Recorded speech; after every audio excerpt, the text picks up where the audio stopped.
당원 동지 여러분과 국회의원 여러분과 함께 추진해 나가도록 하겠습니다.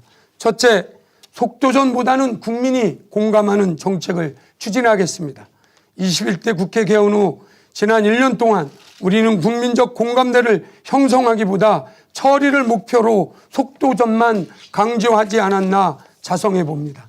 문재인 정부가 출범했지만 지난 20대 국회는 여소야대의 상황에서 민생입법도 개혁입법도 제대로 국정과제의 공약을 제대로 추진하지 못하는 데는 의석수의 한계가 있었습니다. 그래서 국민들은 180석의 압도적 지지를 해 주었습니다.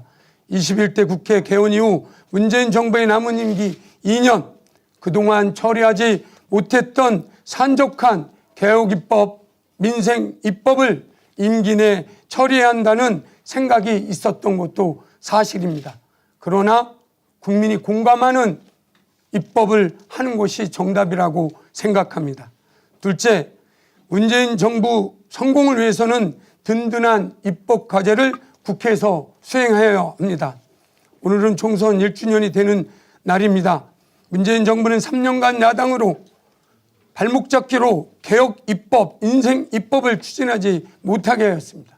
그래서 21대 총선에서 문재인 정부의 입법을 든든하게 뒷받침하라고 압도적 180을 몰아준 것이 민심이었던 것입니다. 책임 있는 국정을 위한 입법을 위해서는 발목 잡았던 대표 상임위가 법사위원장 자리입니다. 야당이 법사위원장만을 요구한 곳에는 발목 잡기 하겠다는 의도였습니다.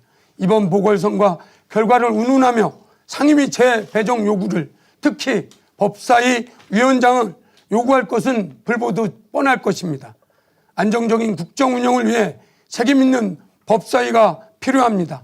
민의를 반영하여 상임위 수와 상임위를 배정하는 것이 국회의 원칙입니다.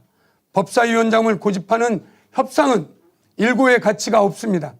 정쟁화하여 잃을 것이 없다는 야당과의 협상은 국민에게 정치적 허무만 조장할 것입니다. 당연히 임하지 않을 것입니다.